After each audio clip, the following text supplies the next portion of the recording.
ومنها تسطيح حفاظ المجتمع الديني وجعله تقاليد وعادات وأنماط فقدت الزمان والمكان. فتلك المتانة المجتمعية التي نراها في تعظيم شعائر الله وحفظ الشريعة وصيانة الأصول وحراسة الفضائل تمثل عندهم أغلالا يرفس فيها المجتمع، وضعت في أعناق أهله وأيديهم عبر تراكمية زمانية وتموضوعية مكانية ولدت من رحمها تلك المتانة. فتغطية المرأة وجهها هي عند قوم اليوم شذوذ عن النسق البشري وثوب أجنبي عن الإسلام فرضته مرحلة زمانية وتم فيه لي نصوص الأدلة لأجل قهر المرأة، فهكذا وجد عند السعوديين فقط. أولم يسمع هؤلاء أن رجلا يقال له أبو حامد الغزالي توفي سنة 500 وكان عراقيا أنه قال: لم يزل الرجال على ممر الزمان مكشوفي الوجوه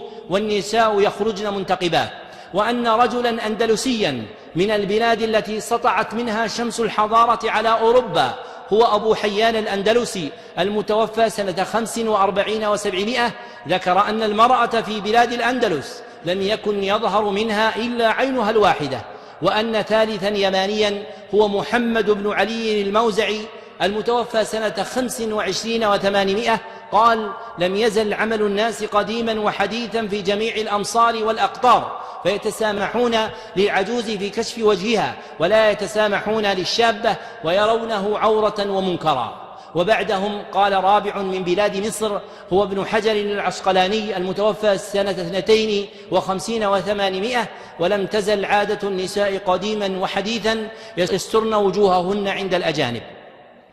ولست هنا للحديث عن حكم تغطية المرأة وجهها وما ذكر فيه من إجماع أو خلاف، وفتاوى أعلى جهة علمية شرعية كسماحة المفتي واللجنة الدائمة هي وجوب تغطيته وحرمة كشفه، لكن مقصودي هنا بيان شناعة تسطيح حفاظ المجتمع وتدينه الفطري وتصويره شذوذا مقرفا مانعا من شم رائحة الحياة الجميلة.